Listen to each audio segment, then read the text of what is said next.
Continuamos aquí en Ojalá con el doctor Rafael Sánchez Cárdenas, ex ministro de Salud Pública de nuestro país, gobierno, segunda administración del presidente Danilo Medina. Al final ya, profesor, Al final. 2 años prácticamente.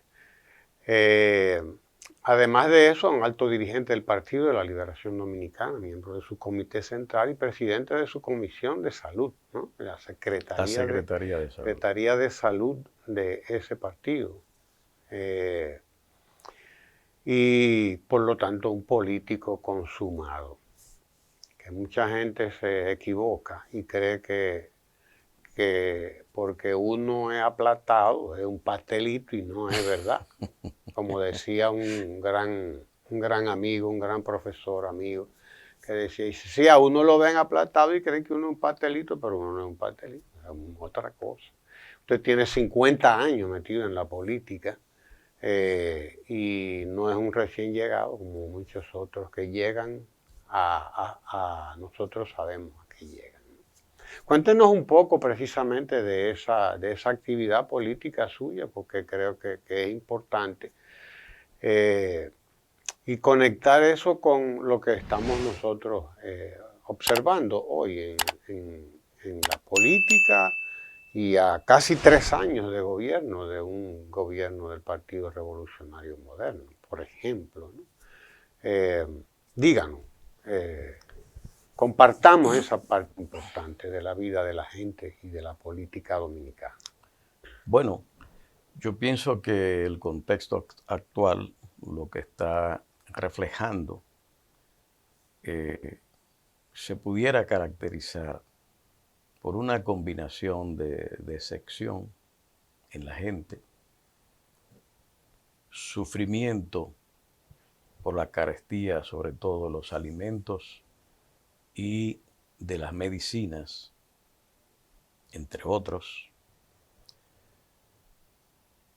y el incumplimiento por parte del gobierno de las promesas que había hecho. Tiene algunos puntos luminosos, como todos los gobiernos que se pudieran señalar, pero enloecen como la estabilidad macroeconómica, Pero eso es viejo, eso viene de hace todavía se mucho. mantiene, pero ya eso es una tradición. Y yo siempre he dicho que me quitaba el sombrero con relación al hecho de que el actual gobernador del Banco Central pues ya ha pasado por todos los gobiernos prácticamente desde el doctor Balaguer hacia acá. Solamente tuvo un periodo breve durante el gobierno del presidente Mejía, que fue cambiado, pero luego retornó. Yo pienso que el Banco Central y su dirección han sido y son evidentemente un factor de confianza, de equilibrio, que hay que destacar, y este gobierno ha dejado esa dirección, ese estamento prácticamente sin tocar, y eso es una buena noticia.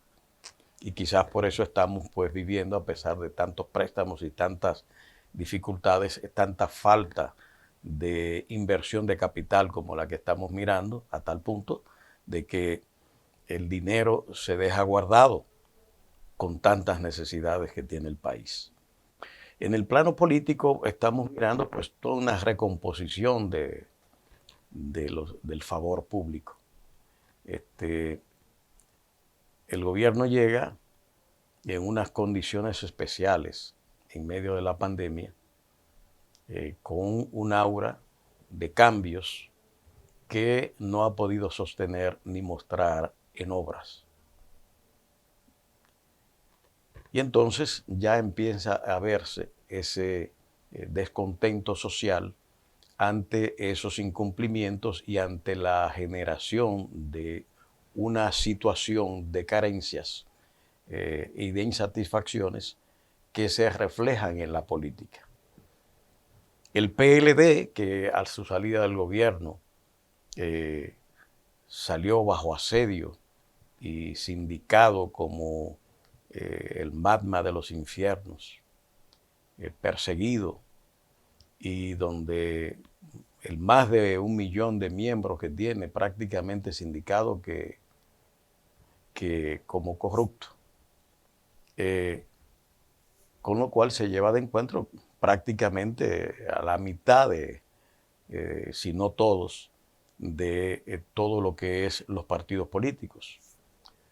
Pues bien, montó su Congreso, eligió las nuevas autoridades e inició el proceso de confrontación y de ejercicio que confiere el proceso democrático de oposición. Pasó por el proceso interno y ya prácticamente está concluyendo esa fase.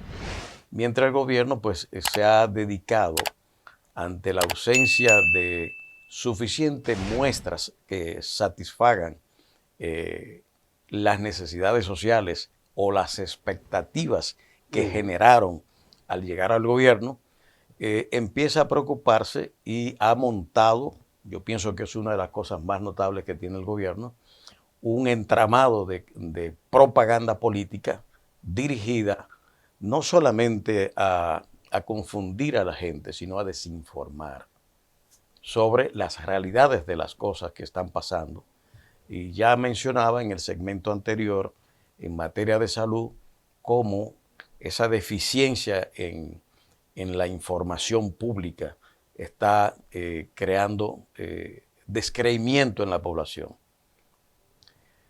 Y pienso que en estos momentos, pues sencillamente estamos en camino hacia una recomposición política importante y que esperamos que sea favorable para el Partido de la Liberación Dominicana, que ya ha elegido su candidato presidencial, Abel Martínez, un hombre que ganó la contienda interna madrugando temprano, organizando sus equipos, y que ya hoy se encamina precisamente ya a lo que estoy avisorando, que es una polarización entre el gobierno y el Partido de la Liberación Dominicana como la principal fuerza opositora del país.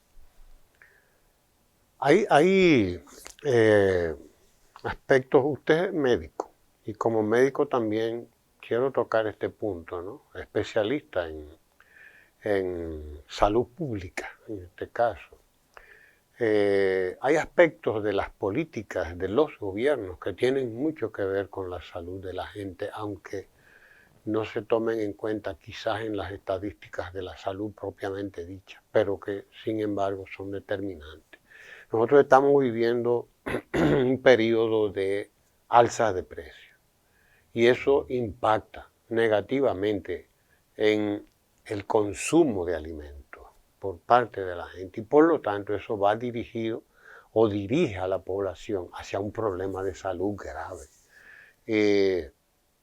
¿Qué usted puede decirnos sobre esto y cómo se percibe esa situación en la que está ahora mismo buena parte de la población con el aumento de la desigualdad y el aumento de la pobreza? Mucha gente que hoy no está comiendo 3 veces al día. Bueno, precisamente el efecto de la inflación que estamos viviendo se refleja en materia de salud de muchas maneras, pero pongamos una de las cosas que la gente pueda entender. La fuente de proteína principal para los dominicanos es el pollo y el huevo. Cuando el presidente Medina salió, una libra de pollo costaba 35 pesos. Un huevo costaba 3, 4 pesos. Bueno, ahora estamos hablando de 80 pesos una libra de pollo. Una gente del pueblo que tiene ingresos limitados y que la nueva situación lo que hace es que al generar inflación, el poder adquisitivo de esos pesitos que la gente consigue no le va a permitir comprar más libras de pollo ni más huevos porque están más caros. Por tanto, lo que hace la gente es reducir la cantidad de pollo y la cantidad de huevo que compra. Y eso significa consumo de menos proteínas y por tanto afectando la salud, la nutrición adecuada de la gente que no logra satisfacer la necesidad diaria que tiene. Por eso en las estadísticas ya es bastante evidente de que la pobreza en estos 2 años y medio ya aumentó sobre el 2%. Y ya acaba de ser publicado incluso por la propia CEPAL, que ha indicado cómo ha subido la pobreza. Es decir, aquí vemos la correlación y el impacto sobre salud que puede tener una persona con menos proteínas, pues lógicamente es más susceptible para padecer enfermedades que una persona bien nutrida.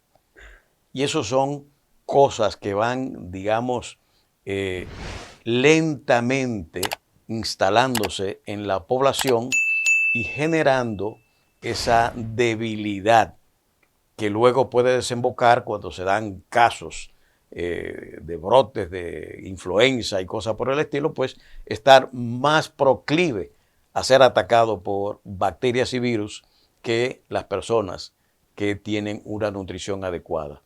Ahí podemos medir con mucha facilidad y ver cómo afecta la inflación, el estado de la economía, la salud, pero igualmente se va a reflejar en las condiciones ambientales generales. Es decir, casi siempre en estos procesos estamos mirando un acúmulo de basuras, una dificultad en el manejo de las aguas que impactan. Cólera, ¿por qué? Tras alimentos contaminados y agua contaminada.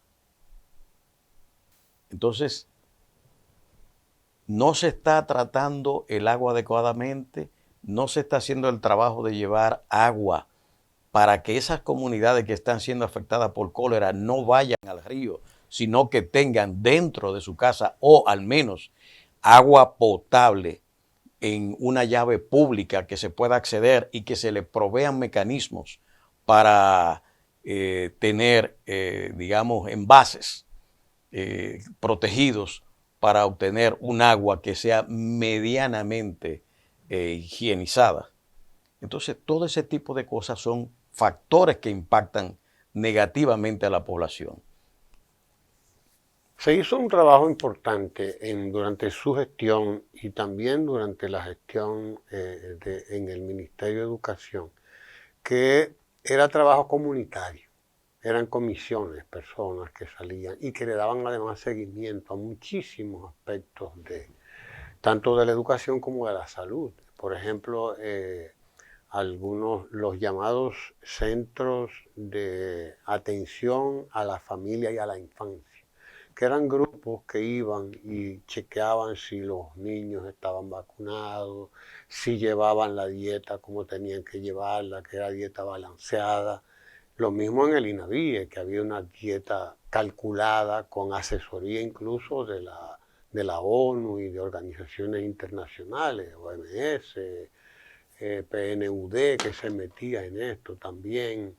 Es decir, ¿eso se ha continuado o se ha descontinuado o qué? Porque ese es uno de los elementos importantes a la hora de hablar de salud. Por ejemplo, precisamente, fíjese, en el 2012 la pobreza nacional era de un 42%. En el 2020 estaba en 20%. De manera que el impacto de la gestión del presidente Medina redujo 22 puntos a la pobreza general. Pero la pobreza extrema estaba en 10% en el 2012. En el 2020 estaba en 2.9%. Fíjese usted qué cosa tan positiva de reducción de pobreza, que es una de las metas internacionales en materia de salud y que impacta en todos los otros componentes.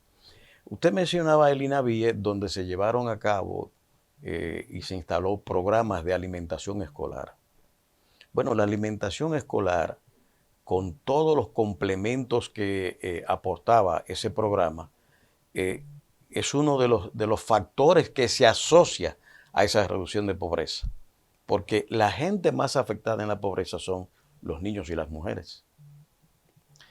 Y cuando se pagaba un bono escolar, un bono luz, un bono alimenticio, desayuno, almuerzo y merienda a los niños, uniformes, zapatos, libros, estaban otorgándose en especie más que un salario. Se estimaba que por cada niño estaba recibiendo uno de 7 a 8 mil pesos. De manera que una familia que tenía 2 estaba recibiendo 16 mil, que está por encima del salario mínimo, pero lo está recibiendo en especie con un beneficio importantísimo, que es el hecho de que el niño estaba en la escuela y estaba recibiendo educación, lo que estratégicamente se revertía sobre la mejora del país, porque estamos conquistando las mentes, las inteligencias de los niños y encauzándolas por vía de la educación. Bueno, ahora lo que estamos mirando es que no hay desayuno escolar prácticamente. Eso ha entrado en un estado de precariedad tal que prácticamente se puede decir que no hay desayuno escolar en los términos, organización y racionalidad con que se manejaba anteriormente, a tal punto que cuando eso empezó, generó unas circunstancias tales que infinidad de pequeños colegios cerraron sus puertas porque los padres y madres decidieron llevar a sus hijos a la escuela pública por estos beneficios que repercutían en el bienestar familiar. Y por eso los índices de pobreza como se fueron bajando progresivamente. De modo pues que todos esos elementos en materia de salud pasaba igual. Nosotros en el año 19 implementamos el programa contra la mortalidad materna infantil y se redujo a 94 por cada 1000 nacidos vivos la mortalidad, que hacía años no pasaba. En el año 21 ya eso estaba sobre los 110 de nuevo. De manera que retornamos a un aumento de la mortalidad materna infantil contraria la curva a la que venía en 10 años descendiendo hasta el 19 y a partir del 19 empieza de nuevo del 20 a subir. Hubo un pequeño impacto, un impacto que hubo sin lugar a duda durante la pandemia en los programas, pero ellos desarticularon el programa contra la mortalidad materna que tenía en Santo Domingo, el Gran Santo Domingo, un sistema de promotores que llamamos acompañantes, que tenían asignadas 15 embarazadas cada acompañante. De manera que se convertían en la maternidad de Los Minas, por ejemplo, que era una de las mayores impactos porque trabajaban más alrededor del río Sama e Isabela, en esas barriadas, un impacto extraordinario. Y ya los promotores eran conocidos, los acompañantes, en las maternidades, a la cual procuraban y exigían, hacían una suerte de abogacía en favor de las embarazadas para sus vacunaciones, sus vitaminas, la atención prenatal. Es decir, todo eso son factores que impactaron positivamente, acompañado con las capacitaciones que se hicieron en los hospitales de médicos y enfermeras para reducir la mortalidad como la bajamos, lo cual fue un factor para nosotros muy alentador, porque el año anterior la mortalidad rondaba el 107 y bajamos a 94.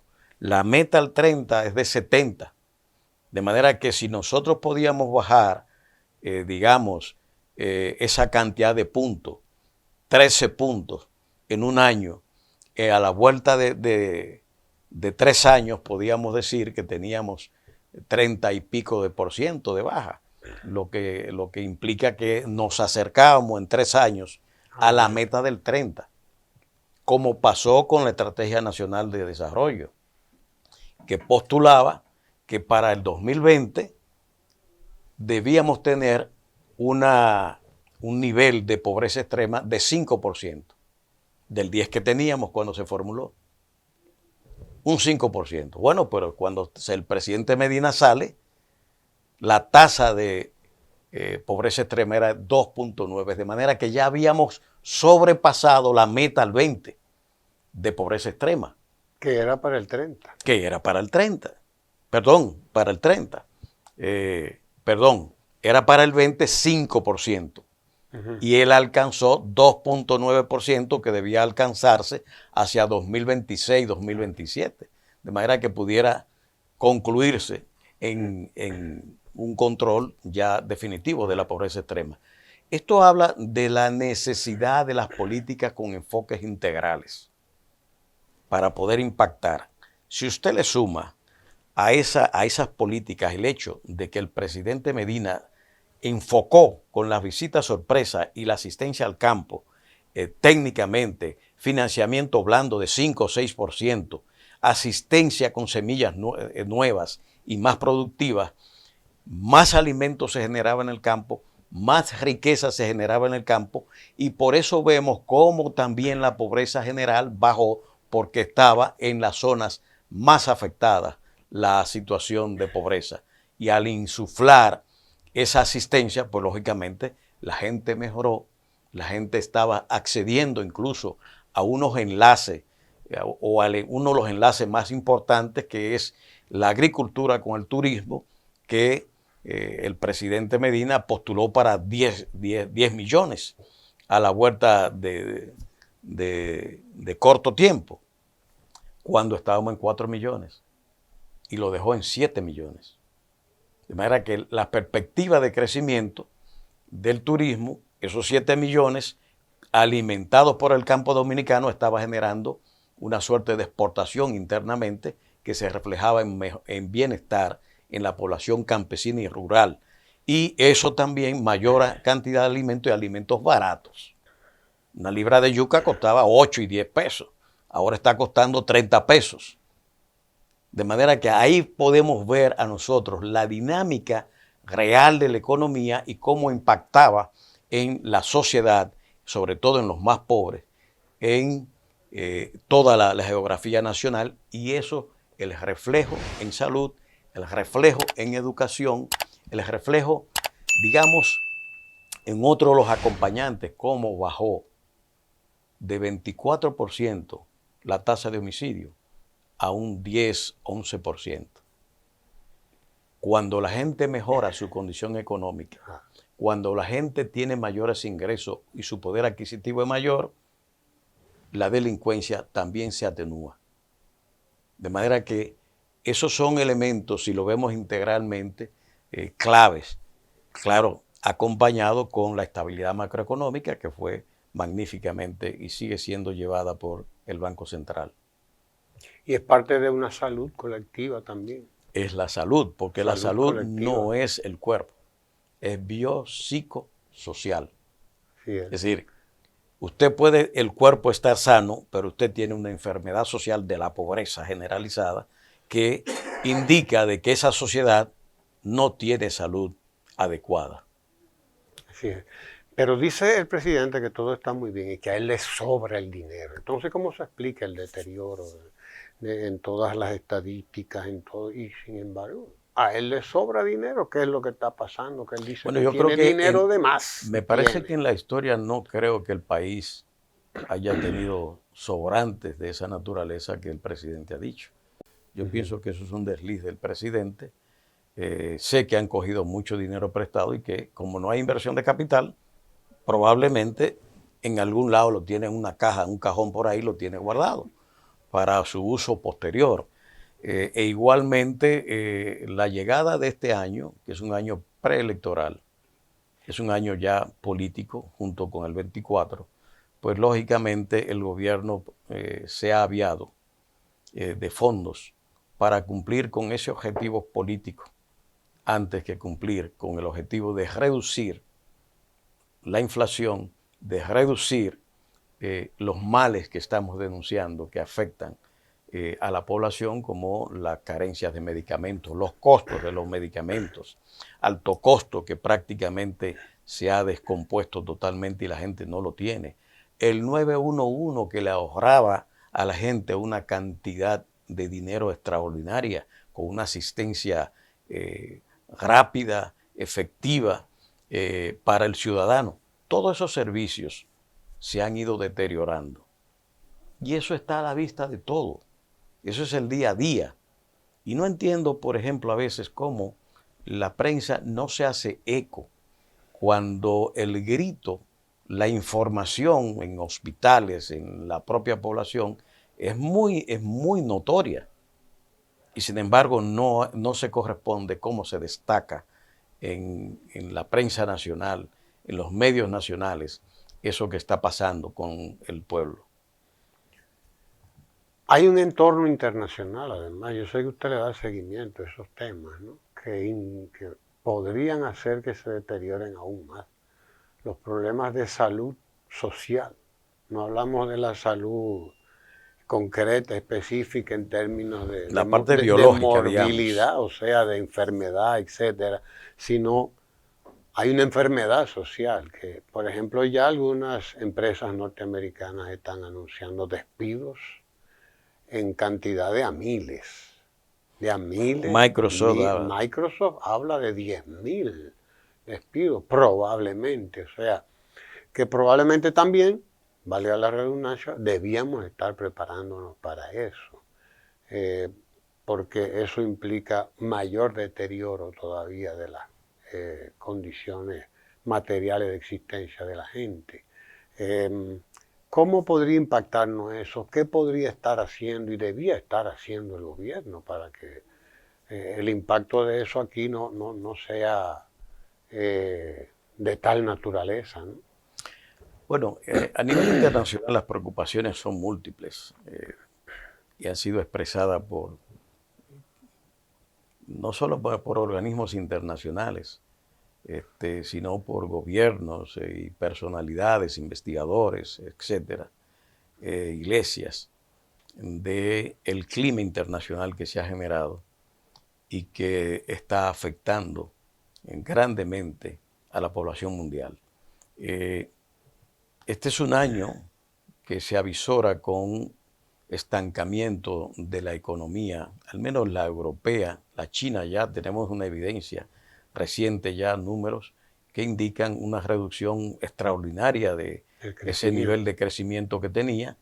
E igualmente en Estados Unidos, aunque tiene un comportamiento paradójico todavía y que se está sosteniendo sobre la base de venta de gas y petróleo caro a Europa, que está por la guerra ruso-ucraniana pues comprimida.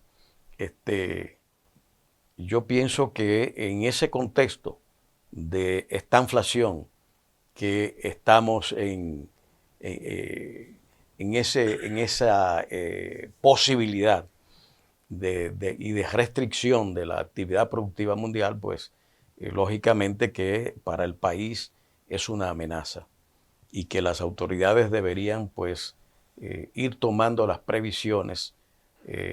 Ya hemos visto una de ellas, que es la elevación de las tasas de interés, que se reflejan en la deuda nacional, que ha sido un deporte ya el endeudamiento en este gobierno. Y por tanto, en una condición de sostenibilidad, de elevación de las tasas de interés a nivel internacional, pues lógicamente a nosotros nos va a impactar. Y si además la fábrica del mundo está siendo afectada, que abarataba todo el comercio mundial, está siendo también afectada, pues también yo pienso que es algo a lo que hay que poner atención. El clima de guerra, propiamente dicho, está privilegiando la industria de armas y esto es como una suerte de repetición a un modelo que ya conocíamos anteriormente, una suerte de polarización mundial guerrerista que no termina nunca bien para los países, sino que termina agravando la situación y en este caso especial, pues produciendo nuevos alineamientos internacionales y que están trayendo una nueva guerra fría, según aparenta toda la información que se está trayendo, que solamente va a traer pérdida de la paz, más guerras encadenadas, aun estas sean como la ucraniana, que se está llevando ya una confrontación de grandes países y países con armas nucleares, pero que llevan lo que le llaman ahora una guerra mixta, híbrida. En la que los poderes están involucrados, pero aunque no frontalmente, cada vez más se va viendo una confrontación directa y acciones que van complejizando la situación y no se ve hablar de paz. No se ve un esfuerzo de traer a la mesa de negociaciones, que es lo que conviene a la humanidad y a todos los países, una solución a ese conflicto y que volvamos a lo que es la Carta de las Naciones Unidas de pregonar la paz y el entendimiento y la buena convivencia entre los estados. Continúa el doctor Rafael Sánchez Cárdenas su trabajo hacia la senaduría de la capital. Nosotros habíamos anunciado el tema de la senaduría, presentado al Partido de la Liberación Dominicana y a la sociedad, y esperamos que el partido pues organice los procesos necesarios en ese sentido y lógicamente esperar la respuesta que los cuadros y organismos del partido entiendan que es más conveniente. Nosotros estamos haciendo una oferta al partido en ese sentido, nos mantenemos en ella y esperamos más adelante. No somos lo que vamos a hacer bembitas ni guerrilla por este tema, si hay que cambiar por conveniencias políticas, que creo que es lo que tiene que los organismos políticos evaluar y medir las conveniencias políticas, y nosotros pues lógicamente conocemos las encuestas, sabemos dónde estamos situados en el aprecio público y por tanto el partido sencillamente debe acudir a lo mejor que le convenga en esta coyuntura electoral que se avecina. Gracias, doctor Rafael Sánchez Cárdenas, por estar aquí con nosotros, exministro de Salud, presidente o secretario, o como le llaman, de la Secretaría de Salud del Partido de la Liberación Dominicana, miembro de su alta dirección, comité central de ese partido. Y bueno, aquí estamos en Tele Santo Domingo esperando que usted siempre venga a compartir con nosotros toda la información y todas las iniciativas que sabemos que usted pone en marcha permanentemente. Con mucho gusto. Bien, usted continúe ahí en Tele Santo Domingo y en todas las redes sociales, las plataformas de Tele Santo Domingo y de la comunidad Ojalá. No se mueva de ahí.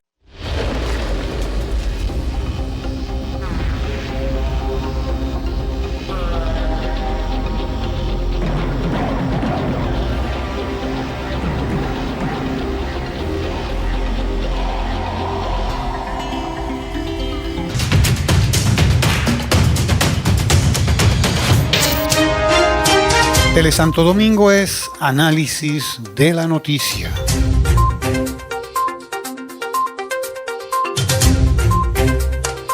Tele Santo Domingo es medio ambiente. Tele Santo Domingo, televisión con sabor dominicano.